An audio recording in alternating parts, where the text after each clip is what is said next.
Вот и нет.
Товарищ капитан, ваш земляк.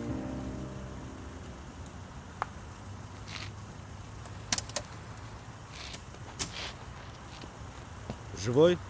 Да вроде дышит. Понятно.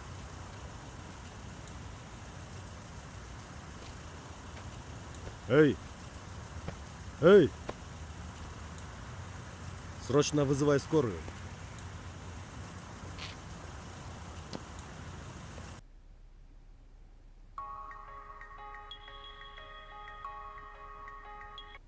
Алло? Ассаламу алейкум. Валейкум ассалам. Кандайсыз? Жакшы, рахмат. Тааныдыңызбы? Тааныдым. Сизди тааныбагандан Больницаңызда орун барбы? Бул жерде бир кыргыз бала жолдо жатыптыр. орун болсо сиздерге жиберет элек. Бар, келе бериңиз. Албетте бар. Мейли анда келе бериңиз. Табабыз. Мейлиңиз, жакшы анда.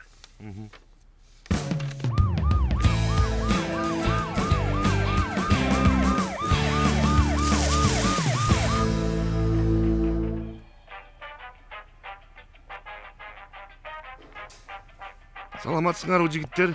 Кандайсыңар? Саламатсызбы? Кандайсыңар? Жакшы болуп калдыңарбы? Жакшы, рахмат. Жакшы болуп калдыңарбы дейм? Ооба.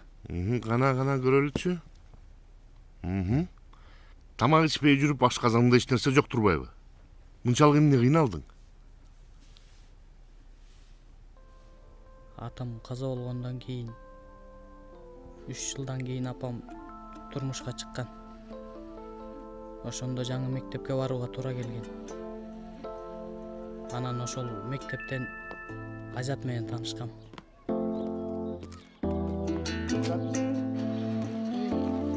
Рахмат. Эч нерсе эмес. Болуп турганда эми жакшы барыңыз. Колдон келишинче билим беребиз, окутабыз. Жакшы барыңыздар. Чоң рахмат. Жүрө кой. Жакшы барыңыз. Жакшы окугой.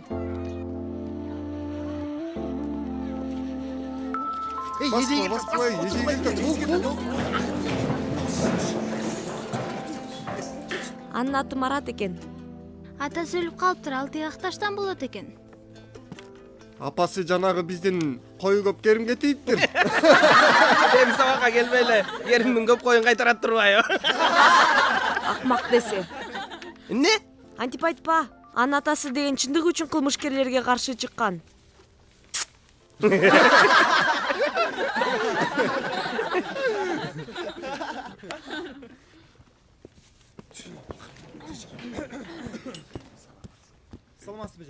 Саламатсыңарбы? Отургула. Кана эмесе балдар? Мындан кийин Марат Адилов силер менен чогуу окуйт. Кайерге отурасың?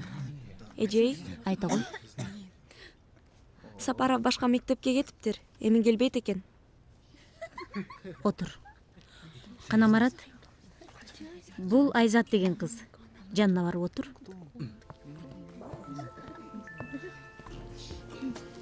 Бүгүнкү өтө турган темабыз бул жашоодо баарынан эмне кымбат?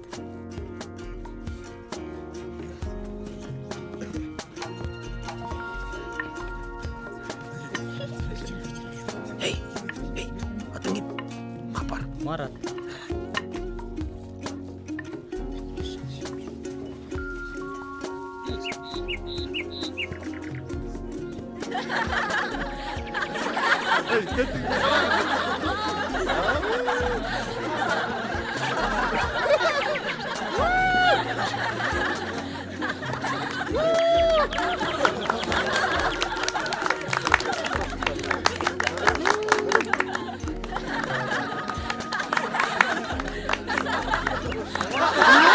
Kendini karavaysın. Тардыйсы.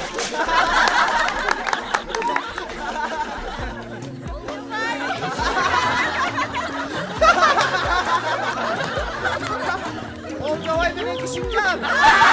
Olcavay benim düşüncan.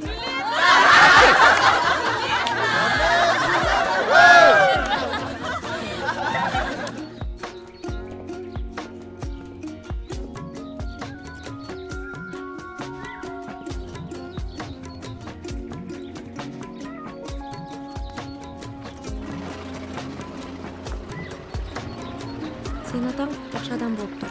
Мага атам айтты. Билесиңби, менин атам 1 миллион сом кредит алгантат. Буюрса бүгүн акчаны алар менен тегирмен сатып алат. Биринчи киришеден мага телефон алып берет. iPhone 5.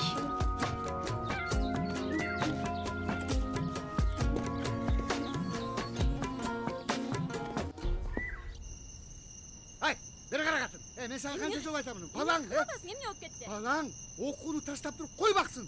Эмнеге окубайт экен? Окуу эмне? Окуйт. Мен ушул баламды окутам деген. Бери кара. Мен сага айтып атам.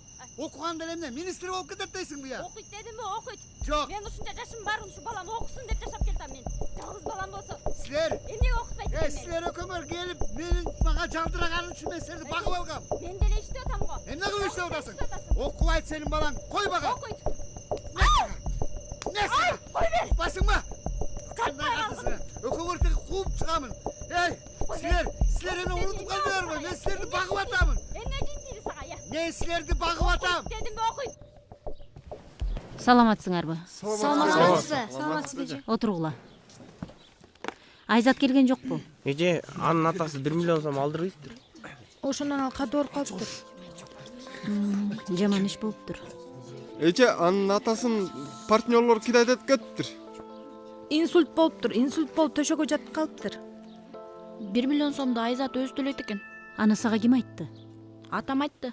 Кредиттен баары бир кутулуш керек экен. Айзаттын атасы орукчан болсо, апасы дагы орукчан болсо, бир туугандары жок болсо, ким төлөмөк эле Айзаттан башка? Болду. Кана эмесе сабакты баштайлык. Бүгүнкү өтө турган темабыз мен жашоого карызмынбы? Жазгыла. Мен жашоого карызмынбы?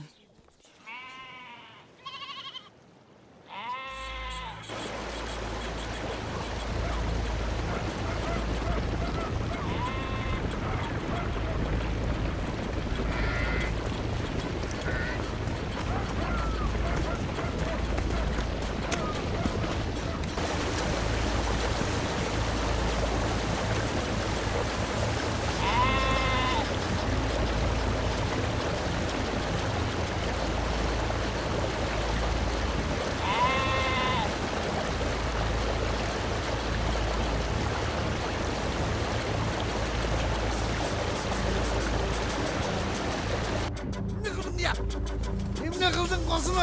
Atandın kosunayın. Bir gel. Ya emne kıldın deyim. Emne kıldın kosunu? Bir gel. Bir gel deyim.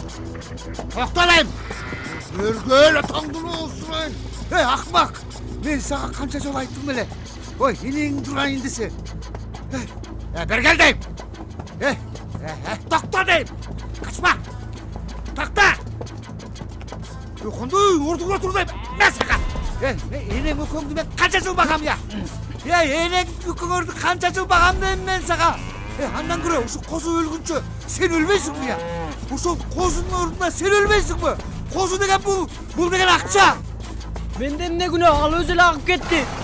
Енең өкөңді мен қанша жыл бағам я? Қанша жыл бағам? Бас жағыңды. Тоқта. Тоқты дейм, ей! Тоқ, қашып бардасың. Қашасың. Бары бір келесің сен бір. Bir günü gelesin bari. Asırıyla gelesin sen bakalım.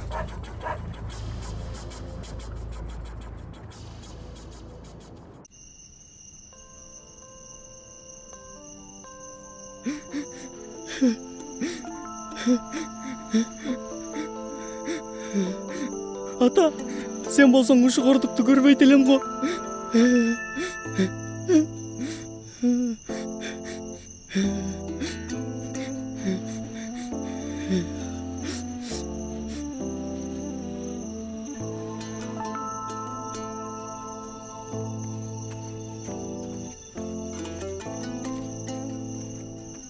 Айзат! Айзат!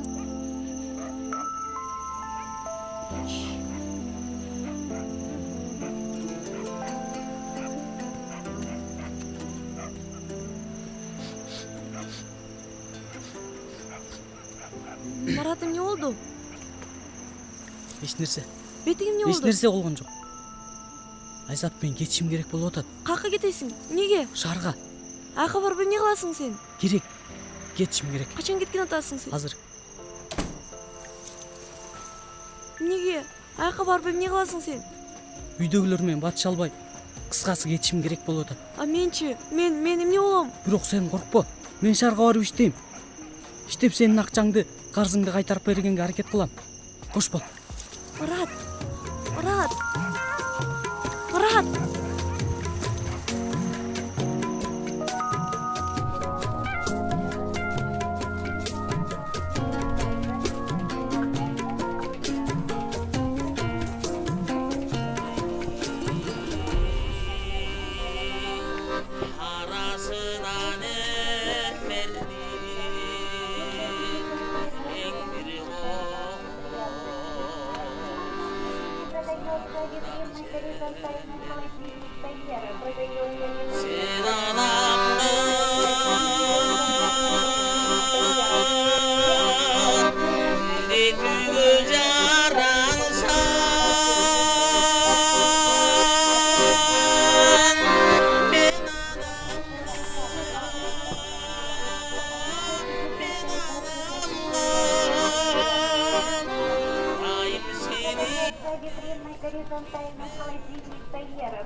Ме жалаң 20 сомдуктар экен. Мейлі, Құдайдың бұйрығы да. Эй! Токто! Эй! Токто дейм! Эй!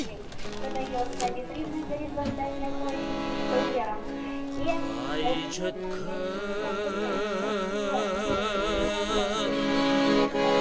Тандыр менен жолго чыгып Силерди ак булуттар жолдош кылып Адашып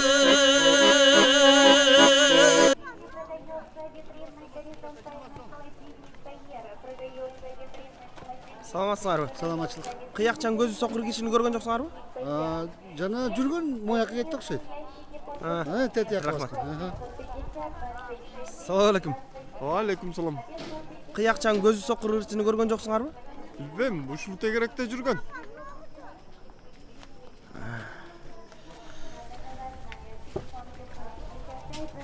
Балам, бул мен да убагында ишим абдан жакшы жүрүшүп, соодан аябай кылдым. Чөнтөктө акча көп. Ичкеним арак. Жүргөнүм кыз. Ошентип жүрүп бир сулууну сүйүп калдым. Үй жай калды. Анын боюна бүттү. Аялым менен ажыраштым. Тиги жаш кызды алдым. Жаш неме, аны кием, муну кием дейт экен. Айтканын алып берип жүрдүм. Акырында соода аксады. Чөнтөктө баягы көп акча деген жок. Кетти акчанын баары. Анан ошол себеп болдубу, же бир жаш жигит азгырдыбы? Айтор кийин баягы сулуу кыз мени таштап кетип калды. Assalomu alaykum. Алейкум ассалам. Кандайсыз? Кыяк тарткан сокур кишини көргөн жоксузбу? Жаңы өтүп кетти бияк. Бияка кеттиби? Ооба. Рахмат.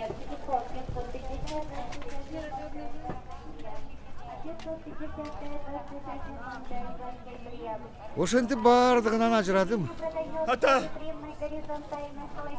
Ата! Ата! Балам! Сенсиңби балам? Балам! Балам! Балам!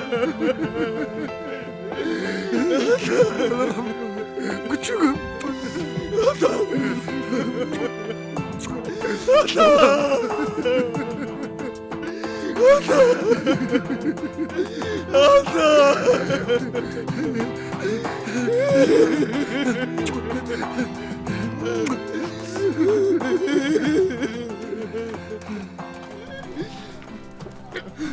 Ата, сіздің хабарыңызды жақында ғана ұқтым. Мен Москвада болчумун. Мен атайын учуп келдим сиз үчүн. Рахмат балам, рахмат. Жүрүңүз. Мен сизди айлык алып кетем. Мен эки көзүм көрбөйт. Ишке жарабайм. Мен эч кимге керегим жок. Ата, сиз бизге керексиз. Siz bizni bakkansız.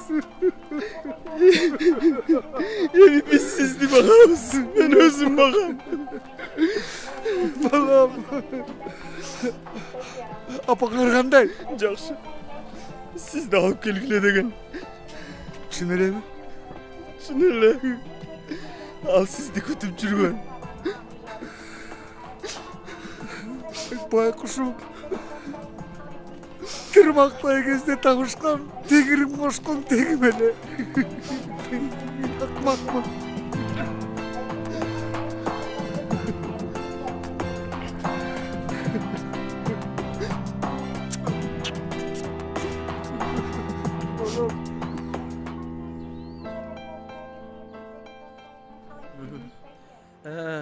Азыр мен Москвада иштеп атам.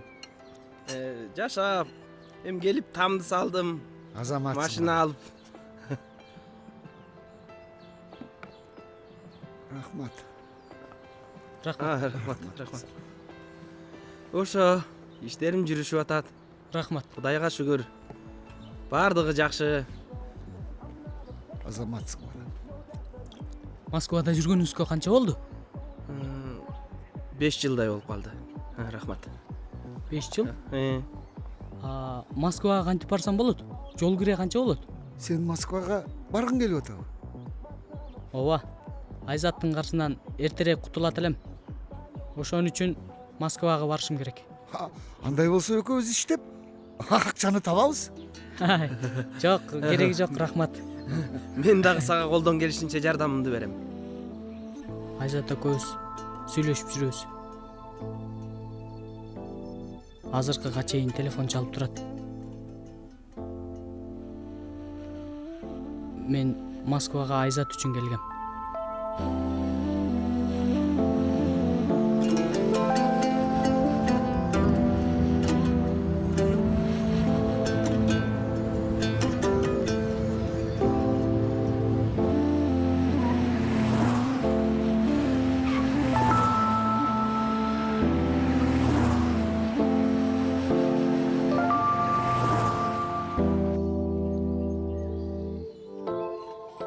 бер келсең. Бул баланын атасы органда иштеген экен убагында. Өлтүрүп кетишиптир. Биз анча-мынча жардам берели. Мен документти даярдаганча 2-3 күн биздикинде туруп турсун. Мейли туруп турсун.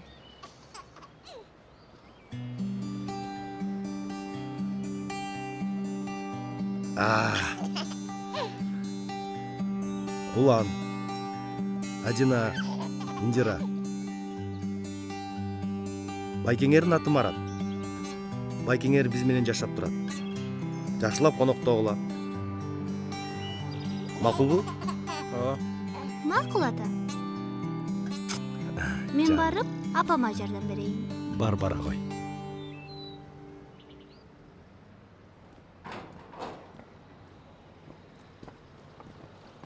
Так, кийингиле. Тигилериң кайда?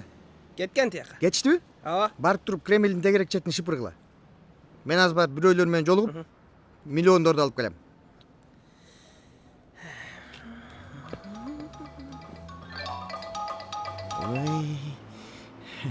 Алло.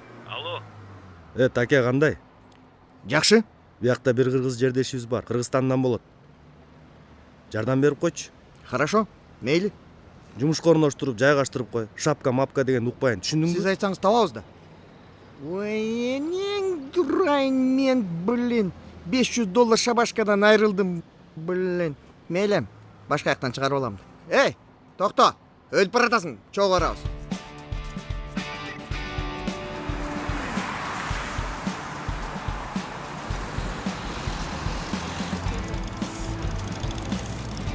Эй, Желмогуз.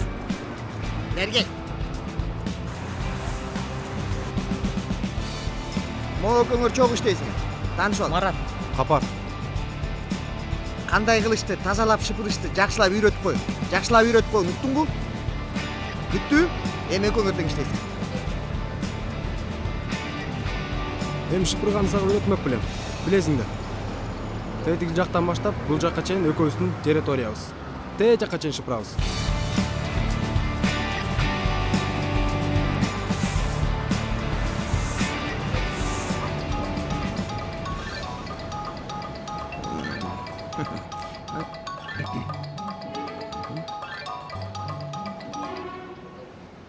Алло. Алло, жаным, кандайсың? Оу, жазикам менин, жөжөм менин.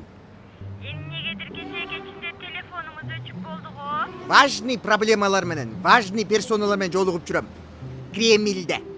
Кол бошобойт. Андай болсо качан жолугушабыз, жаным? Бошогондо эле өзүм чалам сага. Качан? Бүгүнбү? Бүгүн бошосом бүгүн чалам. Эртең бошосом эртең чалам. Чалам зато. Макул, жаным. Көрүшкөнчө. Күт, чалам.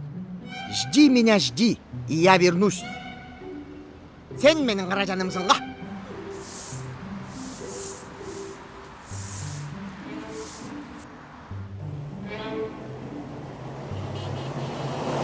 Алло. Алло, Кандайсың, жаным? кандайсыз байке? Оу, Айка. Көрүнбөй кеттиңиз го? Жүрөм. Важный персоналар менен, важный жумуштар менен жүрөм. Сиздин бир айылдашыңызга жолуктум. Кайсы айылдашма жолуктум?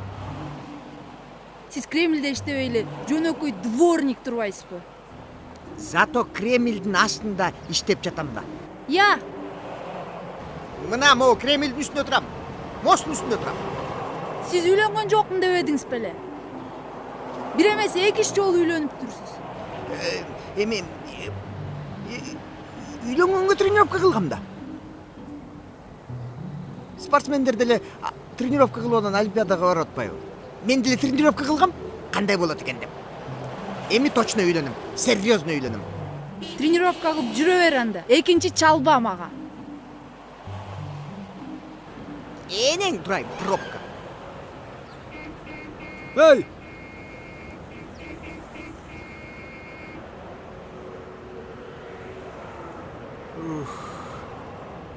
Кел отур. Күн да аябай ысып кетти. Марат, билесиңби? Сага чейин бул жерде Алик деген бир бала иштечи. Жакшы бала эле. Жакында өлтүрүп кетишти. Эмне болуп? Жумуштан кетип баратса, аны тоноп бычактап кетишиптир.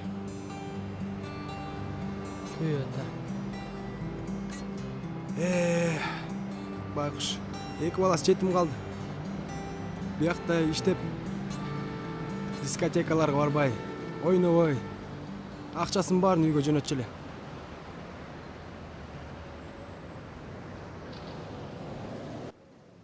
Посол Киргизстана в России господин Айдаров. И министр культуры Киргизской республики Болот Таштанович. Прошу.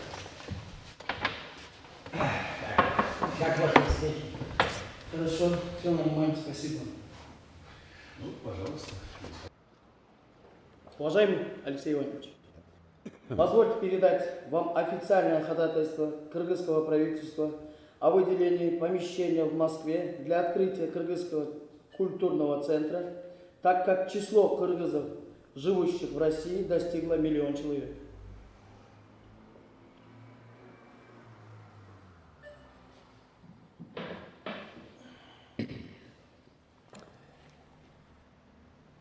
Правительство Российской Федерации будет проинформировано.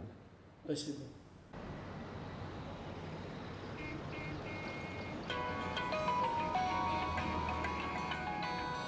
Айзат чалып атат. Алло, Айзат. Кандайсың, Марат? Жакшы жүрөбүз. Өзүң кандайсың? Жакшы. Марат, иштеп атасыңбы? Иштеп атам, ооба. Үйдөгүлөр кандай? Жакшы. Каякта иштеп атасың? Кремльде. Ким болуп? Россия Федерациясынын президентинин жардамчысы болуп. Жинди десе. Тамаша. Айзат. Качан келесиң? Билбейм. Бул жакта биринчи зарплатым пропискама жумушка киргенге кетти. Кудайым буйруп калса, эмки айдан баштап сага акча сала баштайм. Өзүңдү жакшы кара. Ладно, давай, пока. Жолборс, мен сүйлөштүм. Марат менен.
Алло, Айзат, мен зарплатамды алдым. Мен айлыгымды алдым. Акча салып жибердим. Азыр СМС менен кодду сага жиберем. Банктан барып $500 алам.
Гуля, Марат келишимдүү, келбеттүү бала экен. Адамгерчиликтүү дагы, жылдыздуу, элдин баарына жакты. Мындай жигиттер чанда жолугат.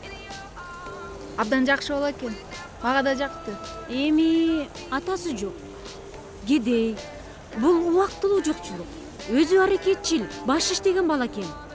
Муну бутуна тургузуп, көтөрүп алса болот. Ушул баланы карма. Мен өзүм чечем эмне кылышты. Мындай жигит дефицит. Силер болсо атасы бар.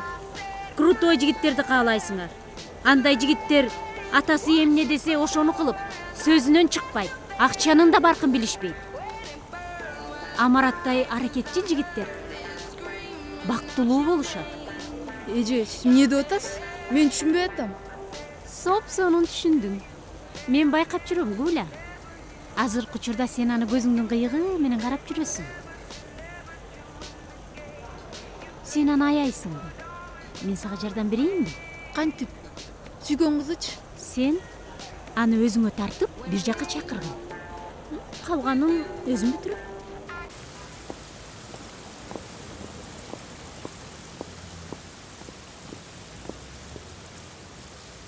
Жүр тияка баралы.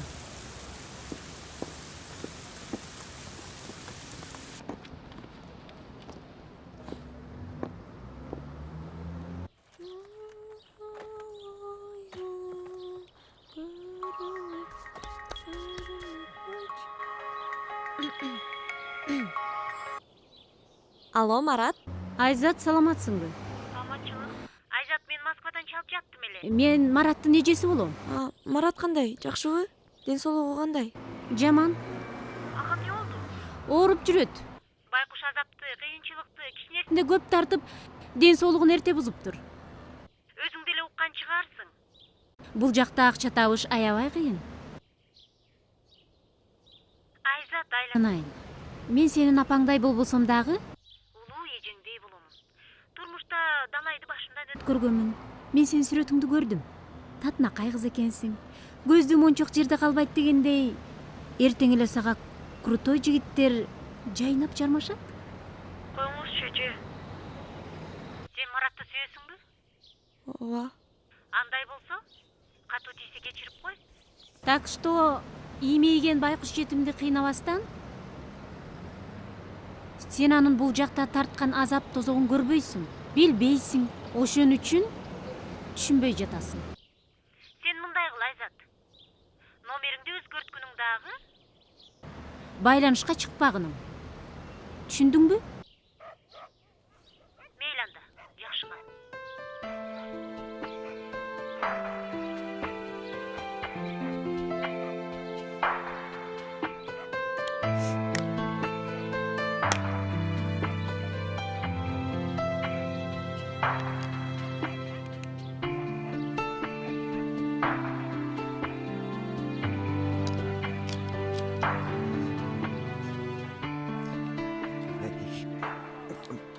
Кредит кыйнаган жокпу? Жок ай.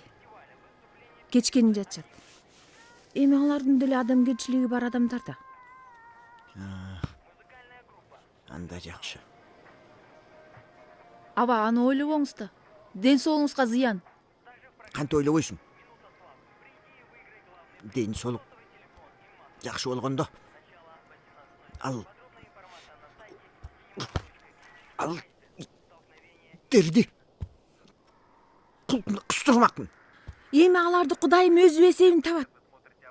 Бизге болсо Кудай берет. Жеңе Айзат каякта? Үйдө го. 2 күндөн бери ыйлап эшикке чыкпай атат. Билбейм эмне болуп атканын. Андан көрө барып ошону карачы.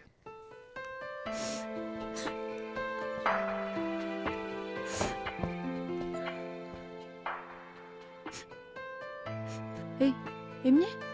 Ой, эмне болду сага? Эч нерсе болгон жок. Бергилчи.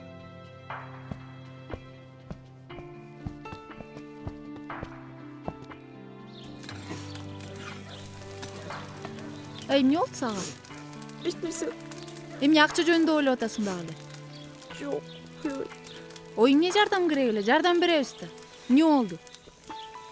Жардам бере албайсыз. Ой, эмне болгон жардам экен ал? Москвадан кайдагы бир аял чалды. Мараттын эжесимин деп. Чалба башка Маратка дейт. Ал өзү араң жүрөт. Байланышпа, номериңди алмаштыр дейт мага. Рас эле болгон турбайбы? Ошол Мараттың эчтеке эле кылбайт болчу. Анда иштин баарын башкача кылабыз азыр. Аз чалайынчы.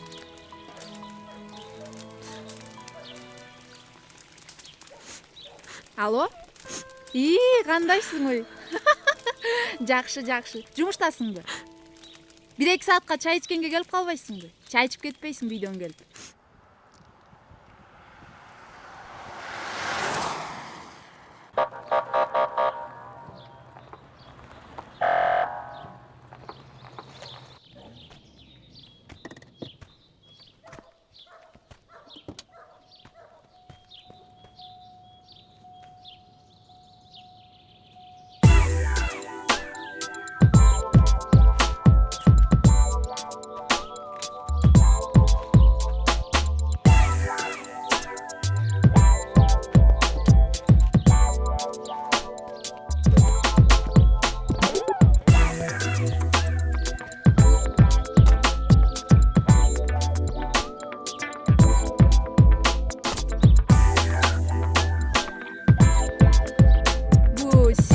Аты Айзат. Бул Азиз деген аябай жакшы жерде иштейт. Ата энеси менен таанышканбыз. Анын аябай крутой бизнесмен. Бизнесиң кандай?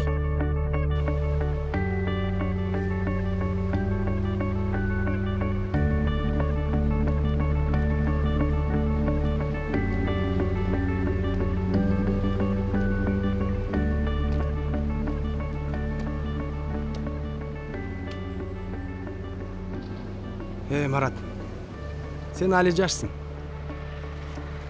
Далай кызды сүйөсүң. Сен Айзатты сүйбөйсүң деле. Ал тоок сүйүү, үйлөнгөнгө тренировка болуп атат. Чыныгы сүйүү алды да. Мен сени түшүнбөй атам, эмне деп атасың? Тиги Гуля, жакшы кыз го. Ошо менен сүйлөшө албайсың. Атасы апасынан өкөтөн бутуна турушкан Москвада. Ага үйлөнүп алсаң, сен жыргайсың. Гуля жакшы кыз.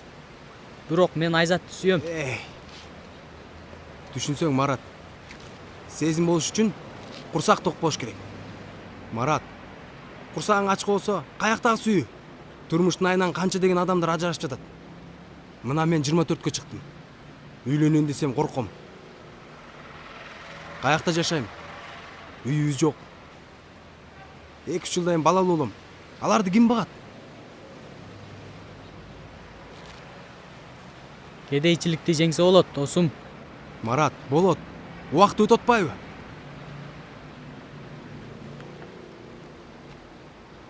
Гуля сен эмне күтүп жүрө бермек беле?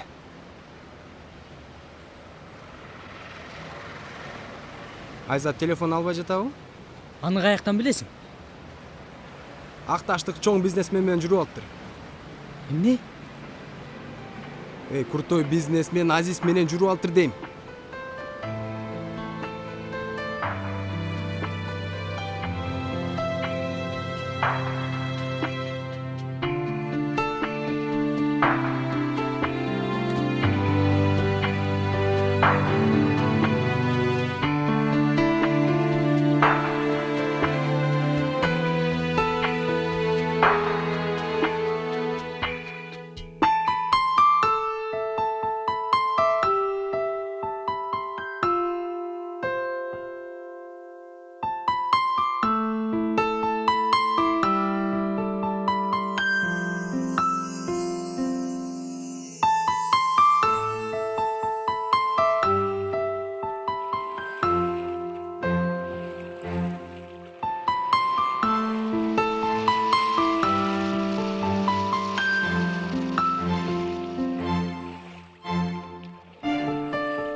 Жауындаған жаштық кезім, жалбырттаған сезім, бұлттарды миніп алып, көкті сызып өзің, көздеріңдің күлкі төгіп, ұшқындарын көріп, махаббаттың жазы сенің, жүректі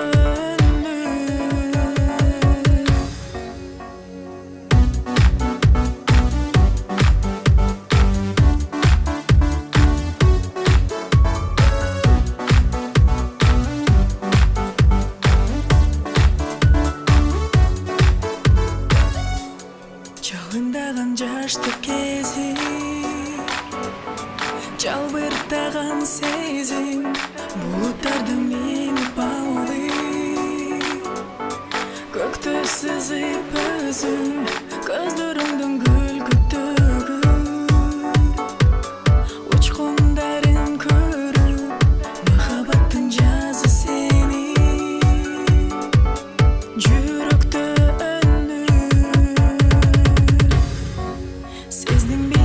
сездің бекен, сүйіну теңір беркен. Дасым, Марат, сүйінші. Болсын. Сен ертеңден баштап ресторанға бармен боласың. Эми сен жылдан жылға шыпырғы құшақтап жүрө бербей, кычыраган ресторанда бармен болуп отурасың. Айлығың $2000. Жатаканаң, тамак ашың бекер болот. Койчу. Чын, сага Кудай берди. Рахмат, братан, рахмат. Айына $2000 алсаң, Бишкектен 1 бөлмөлүү квартира аласың. Андан кийин жакшы там. Өзүң каалаган машина алсаң болот жарым жылдан кийин. Анан дагы Айзаттын калган акчасын 5 айда бүтүрүп салат турбаймынбы, туурабы? Келесі о. Аны Азиз өзү төлөйт. Сен аны ойлонуп не аласың? Сени ресторанга жумушка киргизген Гулянын ата-энеси болуп жатат. Сени жактырып калыштыр. Гуля эмне? Айзаттан кем кызбы? Гуля керек болсо, сулуу десең сулуу. Акылдуу десең акылдуу. Атасын менен апасын дүйнөсүнө көппөй. Анын ордуна башка кыз болгондо тамеки чегип, винодон жутуп, дискотекадан чыкмак эмес. Марат, ырыскың теппе. Эртең менен саат 9-да Гелкели ресторанына келип кал. Уктуңбу? Уктум. Уктуңбу де? Уктум. Макул болсоң, тый тактабайсыңбы Айзат деп? Миллионер болосуң. Аялың керек болсо, Айзаттың анда сулуу болот. Сүйлөштүкпү? Сүйлөштүк. Анда эртең менен саат 9-да. Мен бүгүн шефиңе чалам. Саат 8-де шыпыргын тапшырып, ресторанга кел. Сүйлөштүкпү? Сүйлөштүк.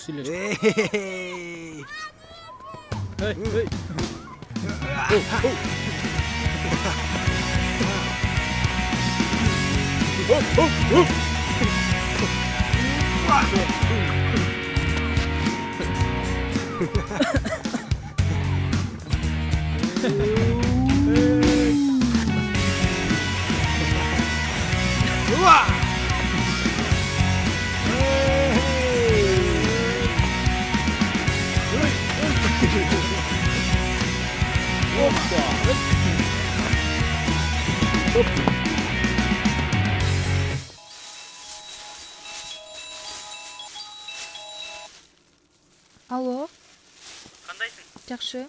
Айзат эмнеге албай атат телефонун? Ошо мен дагы Айзатка бараткам. Билип туруп мага чалып койчу. Аха, макул.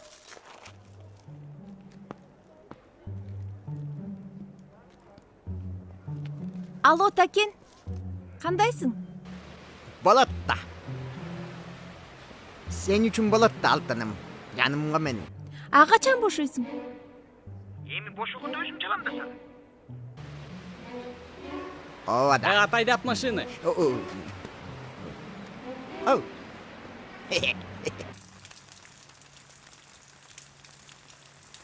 Болбойсуң Марат. Бол. Азыр 1 мүнөт.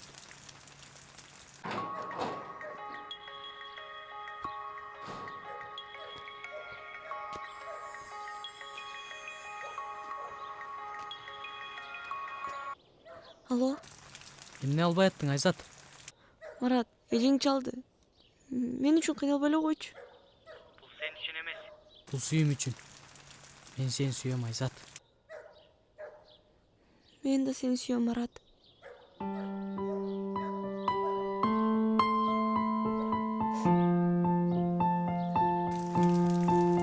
Мен иштебейм. Марат. Гүлач.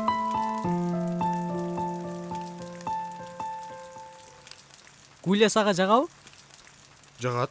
Анда сен ал. Өзүң ал. Марат.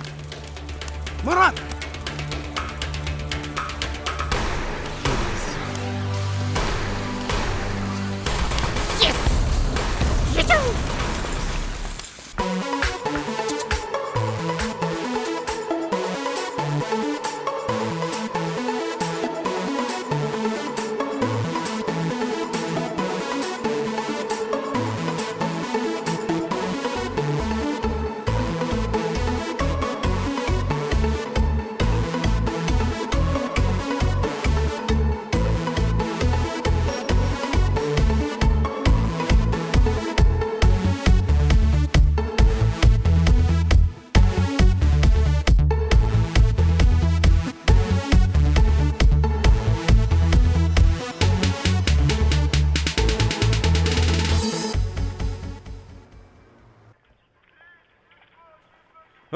Ой кошуна. Барсыңбы? Баратам байке, баратам. Кандай? Жакшысыңбы? Жакшысыз байке. Уюң бошонуп кеткен экен. Эшикке байлап койдум. Ошону айтып коеюн деп эле келдим. Рахмат. Карабай калган турбаймынбы? Келин, анос дейиңиз. Келиңиз. Такен чалып атабы? Москвадан. Чалып атат байке. Жакшы. Рахмат. Эми сен кичине күтүп тургунуң. Чыдасаң келип калат. Мен де салам айтып коеюн. Жакшы барыңыз байке.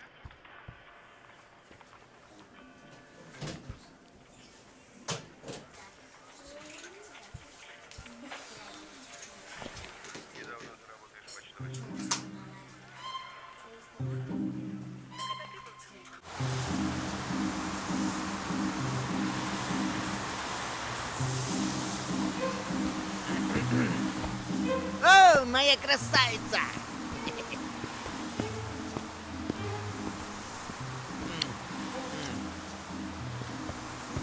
На, цветы. А почему тебя вчера дома не было, а? А ты что, звонил? Ну я же работаю. Я тебе звонил, домой приходил, тебя дома не было. Ты на мобильный звони. Почему ты сам мне не звонишь? Я тоже, между прочим, работаю. Между прочим, я работаю в Кремле. Ты же работал в другом месте. Я поменял свою работу. Сестра звонит. Кто тебе звонит? Сестра. Алло. Алло, кандайсың? Жакшысыңбы? Да. Өлүп баратасың. Эмне кыласың? Эмне болуп атасың? Иштеп жүрөм. Качан акча саласың? Айлыгымды алган жокмун. Алсам эле салам. Ой, кызыксың го? Эмне балдарды эмне мен багам? Аба менен багайынбы? Твоя сестра так кричит на тебя, у тебя проблемы? Да жена что-то нервничает. Жена? У тебя жена есть? Эй, подожди, это не моя жена, это жена соседа. Ты. Куаныч, да, это Аскар, ой. Эшеген эшектесе. Жоголчу. Эй, Чамбамбино. Блин. Эй, пробка номер 2.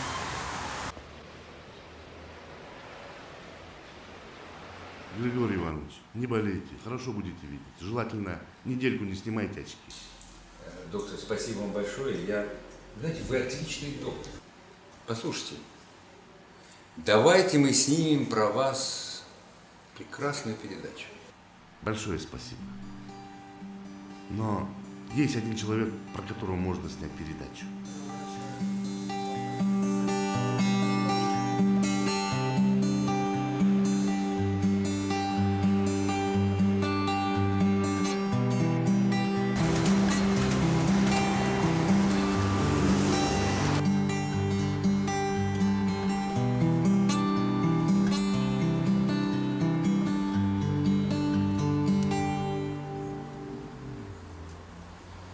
Дорогие телезрители, мы продолжаем нашу передачу «Дружба народов». И сейчас у нас в гостях молодой человек по имени Марат Адилов. Прошу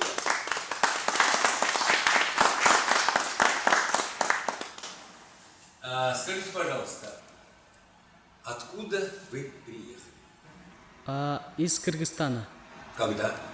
Год тому назад. Так.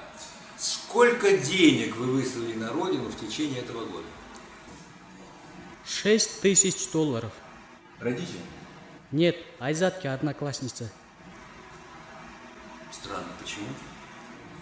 Да потому что ей надо кредит платить в 1 миллион сомов. Это $20 000. Подождите. Она ведь школьница. Зачем ей такой большой кредит? И кто ей дал такой? Знаете, кредит брал ее отец, но его свои же партнеры обокрали. Впоследствии стресса он стал инвалидом. Так, и теперь, значит, она вынуждена оплачивать эти кредиты, да? Да. Но она не в состоянии. И вы пришли к ней на помощь? Да.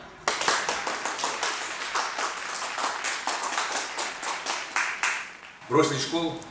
Нет, перевелся в заочную школу. И приехали в Москву на заработки? Да. А в институт поступить хотите? Хочу, но сначала надо погасить кредит. Скажите, а как ваша семья, родители, братья, сестры смотрят вот на такие ваши поступки? Отец умер, мать больна, отец умер. Ой, извините, он болел? Нет, его убили местные наркобароны. Он был честным милиционером.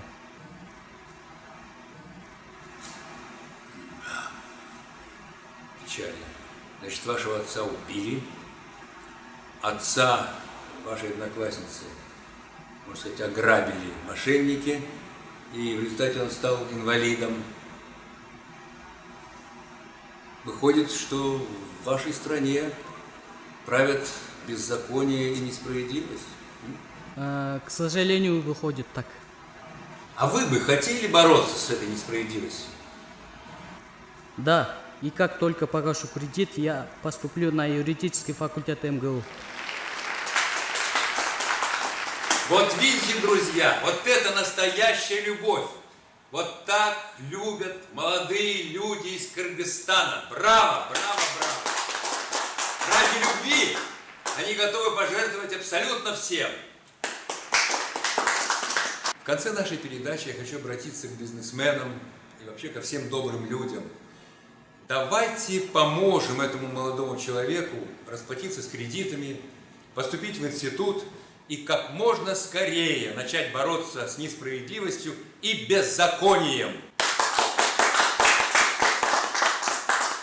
Всего доброго, до свидания, до новых встреч!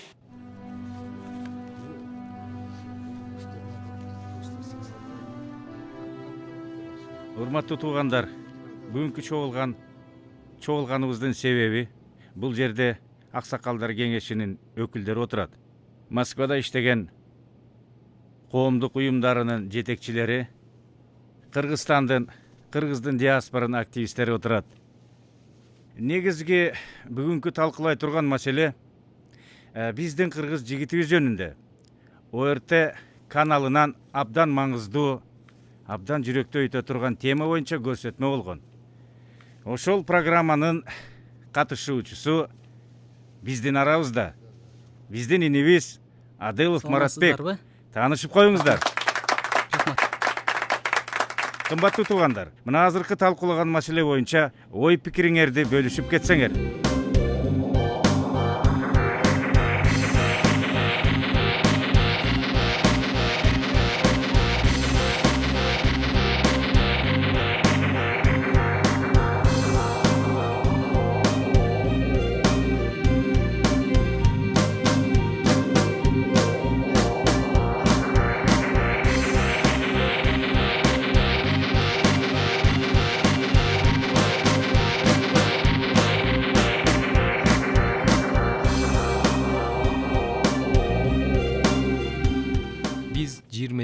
мына эми эгемендүүлүк болуп 22 жылда биздин ошол муун тарбия көрбөй калды. Эгерде үй бүлөдө тарбиясы жок, бир жума баланы карабай койсоң, балаң көчөгө чыгып кетет. Контроль жасабасаң. А бизде 22 жыл идеология деген, баягы тарбия деген жок. Бул илимди мен мына интернеттен көрдүм. Ою, бою, жүргөнү дагы кыргызга татыктуу да. Ушунчалык сүйүнүп атам. Келечекте юрист болом, окуйм деп, ушу оюң ишке ашып, ушу Кудайым колдоп, бардыгы оюңдагыдай болсун. А экинчиден мен ойлойм, бул тарбия деген эмне? Тарбия бул патриоттук сезим, сүйүү. Мына ошол тарбияны көрбөгөн 22 жаштагы азыркы жаш кыргыз муунда вот ушул сени көрүп тарбия алса. Мына ушул тарбияны мен 2 колдоп колдойм. Бул жигитти биз көтөрүшүбүз керек.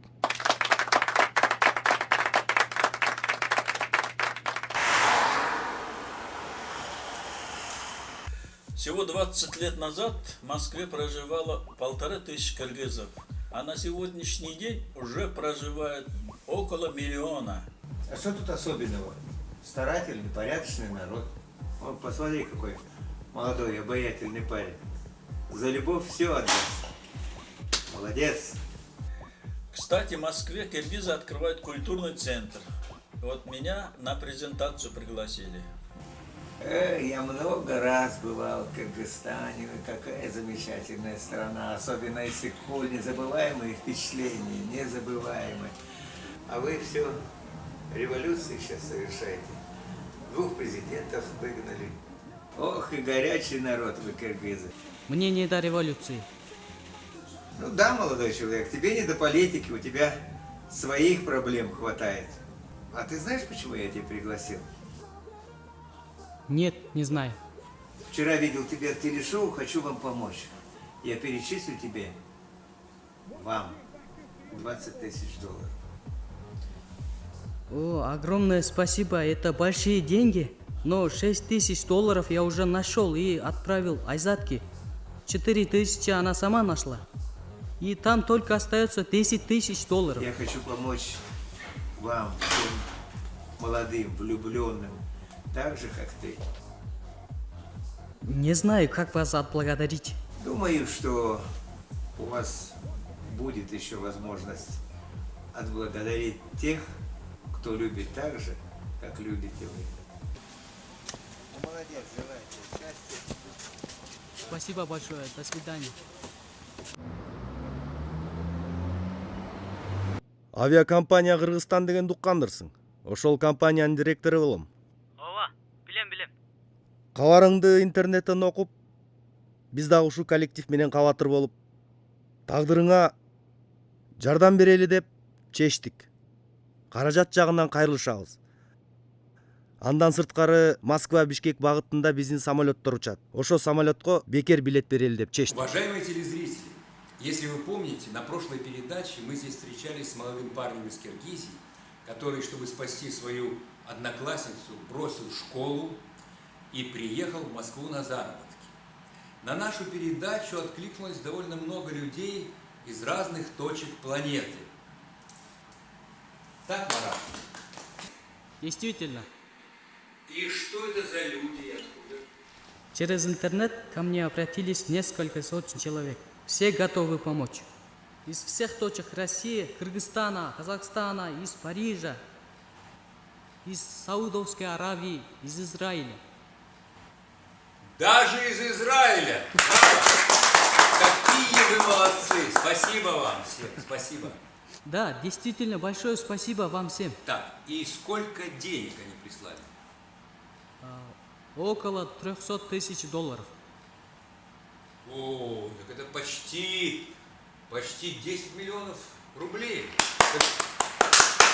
Такой молодой человек уже миллионер таким образом. 10 миллион рубль? 10 миллион рубль? 10 миллион рубль бұл 15 миллион сом. 15 миллион сом бұл. О, 3000 қой. 3000 қой. Ай! Biz milyoneriz altınım. Milyoneriz. Çınar. Ay. Азаматсың, азаматсың. Мени тарткансың, мени. Өзүңдү тарткансың. И каким образом вы собираетесь израсходовать эти средства? С помощью брата я хочу открыть бизнес, и уже в следующем году мы собираемся поступать на юридический факультет МГУ. И будете вместе бороться с несправедливостью? Да. Браво! Браво! Скажите, а на ваш взгляд, сколько ваш бизнес будет вам приносить доходу в год? По нашим расчетам, где-то $500 000 в год. Жылына 500 000 доллардан болгондо 2 жылда $1 000 000 болот экен. Байбиче, биз миллионербиз, миллионербиз. Долларовый миллионербиз, байбиче. Барчынары. Ай. Азаматсың. Азаматсың. Азаматсың, уулум, азаматсың. Ну и последний мой вопрос. А если вы узнаете, что кто-то попал в беду, вы захотите помочь этому человеку, как вам помогли сейчас вот эти люди? Вы знаете, мы уже об этом думали. И мы с Айзат решили, откроем благотворительный фонд. Вот именно эти слова я хотел услышать от Марата. Спасибо.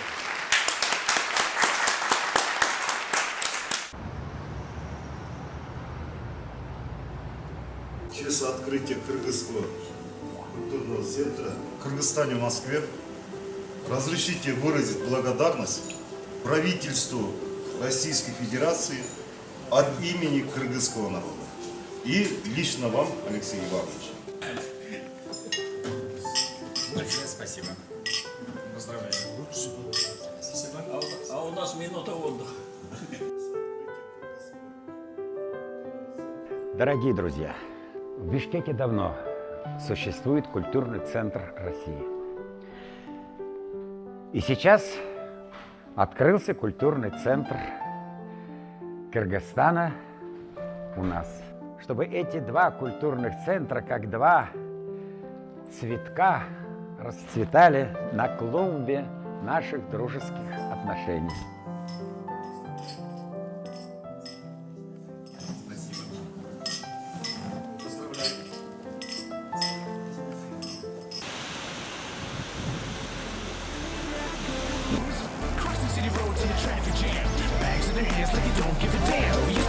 Now we're at the mall, sipping on moccasin by the stall.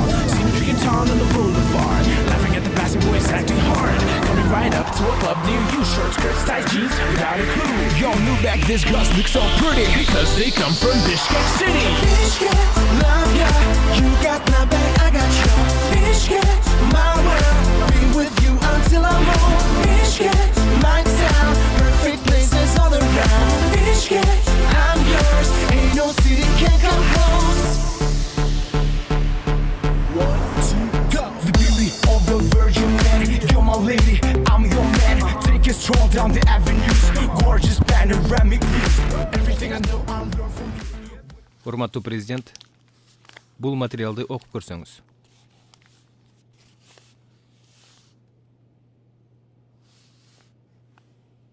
Россиянын ОРТ каналынан маалымат кетип, андан ары бүткүл дүйнөлүк интернет сайттарында да дуу болуп жатат. Демек, Кыргызстандын адамдары экономикалык кыйынчылыктан эмес, коомдо адилетсиздик жоктугунан, мыйзам сакталбаганынан улам кетип жатат экен да. Бүт дүйнөгө жаманаттуу болуп турбуз да. Сагын Асылович, бул деген эми кичинекей эле окуя да. Кичинекей эле окуя эмес. Адилетсиздиктин кичине чоңу болбойт. Бул жерде адилетсиздик, мыйзам иштебеген маселе көтөрүлүп, бүт дүйнөгө тарап жатпайбы? Кыргызстан ааламга шерменде болуп жатпайбы? Силер ушинтип кичинекей маселе деп Кыргызстандын имиджин дүйнөгө түшүрүп жатпайсыңарбы? Давайте, жакшылап изилдегиле. Баланын атасын өлтүргөндөрдү, кыздын атасын тоногондорду тапкыла, камагыла, акчасын төлөткүлө. Анан тиги Москвадагы баланы таап, эл аралык массалык маалыматтар аркылуу кайрадан положительный материал даярдагыла. Жарайт, урматтуу президент.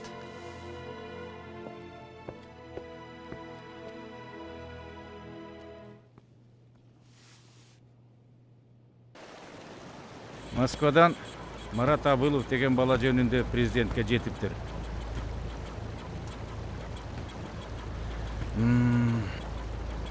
Абал оор. Сиз тез арада өлкөдөн чыгып кетиңиз. Сизди качып кетти деп маалымат беребиз. Баланын көзүн тазалаш керек го дейм. Болбойт. Анда иш оорлоп кетет. Анда эмне кылыш керек? Акча берелиби? Кайнатасынын акчасын, атасынын кунун. Өзүңөр билгиле.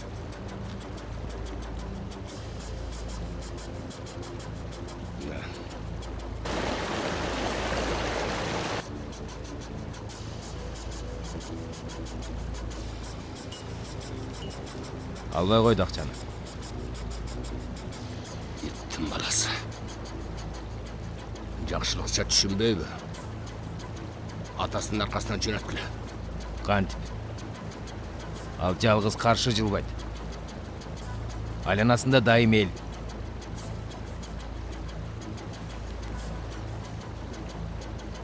Ташбекти мага таап бергиле. Жарайт.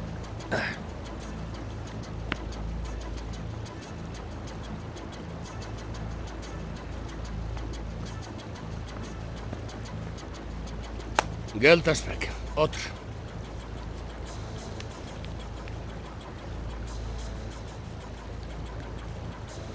Emne okuya olup жатканын уккандырсың? Уктум. Уксаң жакшы. Анын эң биринчи душманы сенсиң. Мен ага баарын айтып берем. Эмне деп? Алдап кетти деп. Ошентсең эле атасынын куну үчүн сени кечирип коюшабы? Силер акмаксыңар. Мени мас кылып, аялым менен жүрөт деп, ачууга оолуктуруп, анан колумду канга булгап, ошондон бери уктай албай жүрөм. Сени эми бир отун уктатышат. Же Марат, же сенин колуңданбы? Өлтүр. Эгерде сен мени өлтүрө турган болсоң, анда өлтүр. Сенин өмүрүң эч нерсеге арзыбайт. Сенин күнүң бүттү. Сенин өмүрүң чепуха.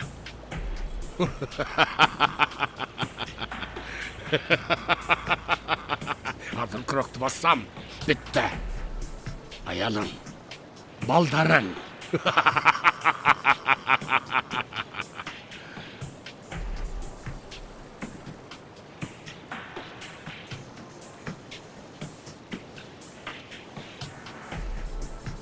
Жакшылап ойлон.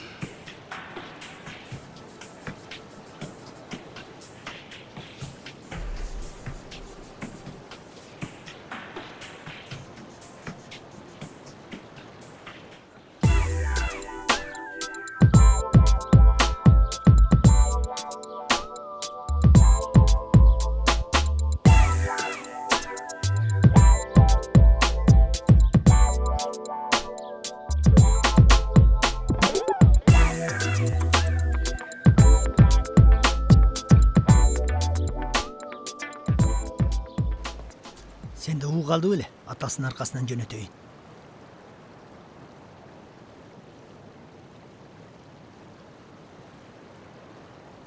Мен даярдап койгом. Ал.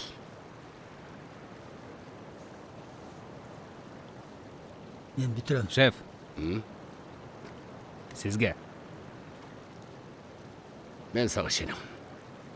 Да. Угодан.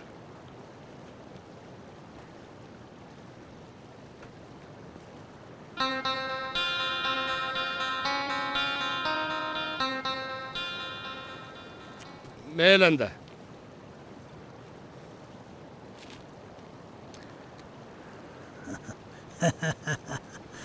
Кана, келчи, 50 граммдан албайлыбы. Кандай дейсиң? Жарайт.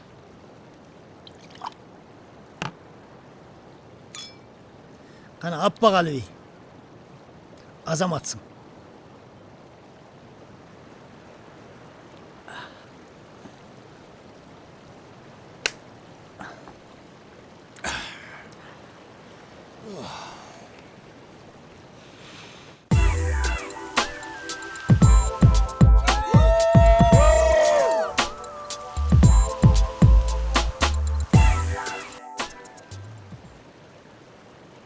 Ырдап берейинби? Ырда. Москвада жүргөн кээ бир жигиттер ушинтип ырдайт экен. Сагынганда бир келерсиң, саргайганда бир келерсиң, ала тоону көргөнү. Бирок билесиңби? Кээ бирөөлөр ала тоону көрбөй дагы, келбей да калган. Бул эмне деген? Айтчы мага, сенин производствоңан чыккан уун ичкен адам канча мүнөттө өлчү эле? 3 мүнөттөн 5 мүнөткө чейин. Сенин ден соолугуң жакшы экен. Анда убакыт бар, дагы ырдап берейинби? Эмнеге былжырап атасың? Былжыраган жокмун. Улуу урматтуу шеф. Өзүңүздүн кереметиңизди ичкениңизге 3 мүнөт болду. Ушинтип жанагы вино менен кетти. Айт эми акыркы сөзүңдү. Мен сага кызыктуу керемет өлүм тартууладым. Анткени өлөрүңдү билгениме 1 мүнөт болду.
Да.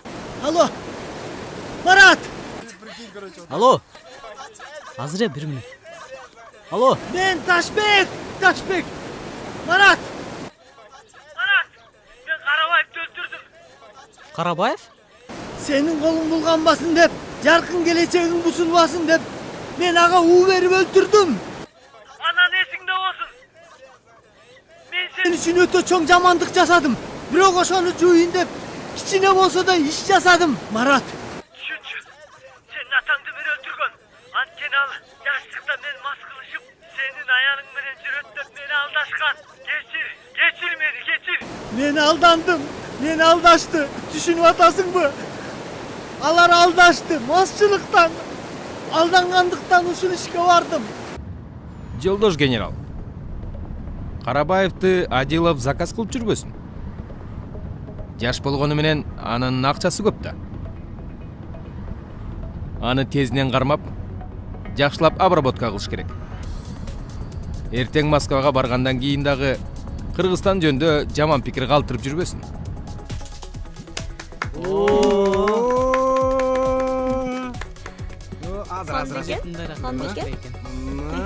Гражданин Адилов. Ооба, мен. Лейтенант Токтогожоев. Жүрүңүз биз менен. Кака? Эмне болду? Эмне болду? Ары турчу. Кайка алып бартасың? Байкем эмне болду? 1 сааттан келет. Байке, каяктагы 1 саат? Марат, булар эмнеге келди? Байке, бизде үйлөнүп той. Буларга деген ишенич жок. Камап салышы мүмкүн. Мага баягыда жаштар движениясынын лидерлери чалганда. Ошолорго чалып жардам сурабайлыкпы? Жардам беребиз деген. Чал көрсөң. Алло? Эже саламатсызбы? Бул мен баягы Айзат. Марат жөнүндө чалдым эле. Сизден жардам сурап. Барып милицияга кайрылдык Жанар экөөбүз. Анан? Барсак. Эч кандай жардам жок. Ак үйдүн башын көрсөтүп жатышат. Эмне кылабыз? Менимче пикет менен эле чечет окшойбуз. Акция өткөрбөйлүбү? Пикетке чыгалы. Жок, жаштар келип береби? Кепилдик барбы? Бар келет ооба, акция. Келип бергенге. Бар. Эмне анда биз чыгалыбы? Чыгалы. Жүргүлө.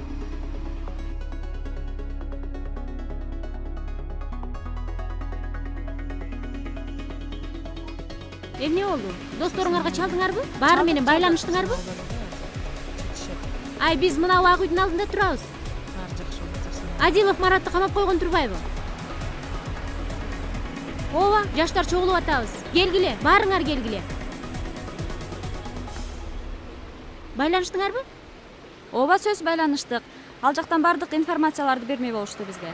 Марат Адилов Россиянын гражданини. Посольствого барыш керек. ОРТге да телефон чалыш керек. А плакаттар кана? Даярбы? Таптаяр. Эмне деп жаздыңар? Сүйүү керек. Сүйүү керек. Саясатты сүйүүгө аралаштырбагыла дедик.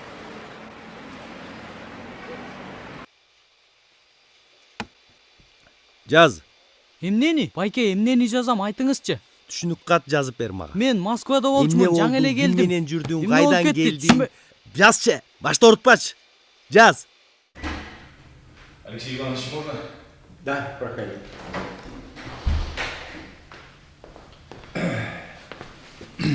Алексей Иванович, тут одно такое интересное событие. Молодой кыргызский парень, гастарбайтер, работает дворником в Москве. Его отца давно убили бандиты, отца его одноклассницы мошенники обокрали на $20 000. Ну и парень, чтобы выручить свою девушку, уезжает на заработки в Москву. Его приглашают журналисты с телеканала ОРТ. Ему поступает помощь из разных стран, в том числе из разных уголков России. Ну и молодой парень, окрыленный, уезжает к себе на родину в Кыргызстан. Расплачивается с кредитами, собирается жениться, и тут его закрывают, сажают в тюрьму. И за что? Подозрение в убийстве. Потому что в это самое время бандиты убивают главаря банды, которые убили когда-то отца этого молодого парня. А при чем тут молодой парень? В этом весь и вопрос, Алексей Иванович. Вот сейчас перед Белым домом Кыргызстана в Бишкеке проходит митинг в защиту молодежи, то есть в защиту влюбленных. Девушка стоит на пикете в свадебном платье, а парень-то в тюрьме. Жаль. Об этом сейчас многие СМИ России острые репортажи транслируют. Все дело в том, что этот парень является гражданином России. Да. Гражданином России. А что нового в отношениях России с Кыргызстаном? Парламент ратифицирует договор о военной базе. Да, я в курсе.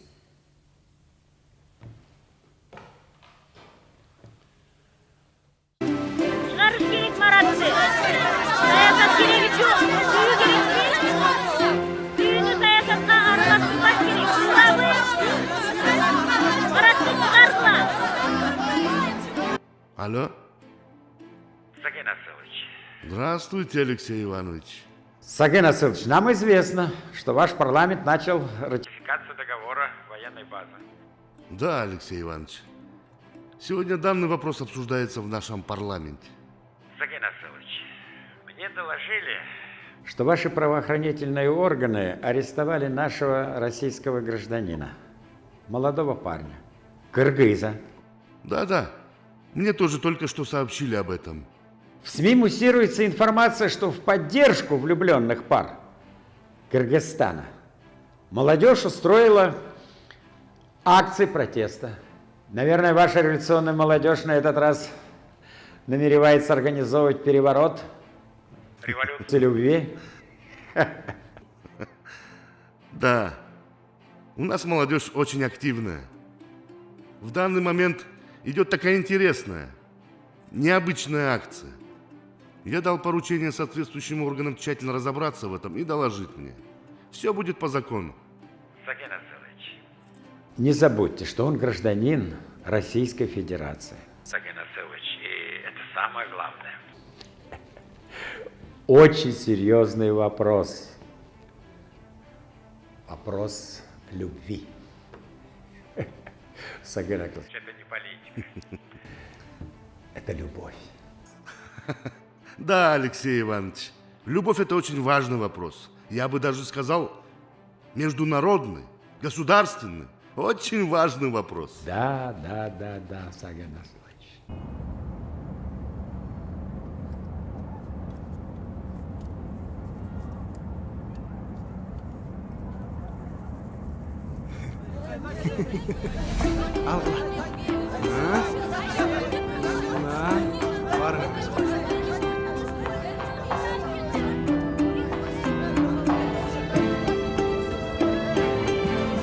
Жақсы қалыңыз. Жақсы бар. Болды, тұрмай Жолың болсын.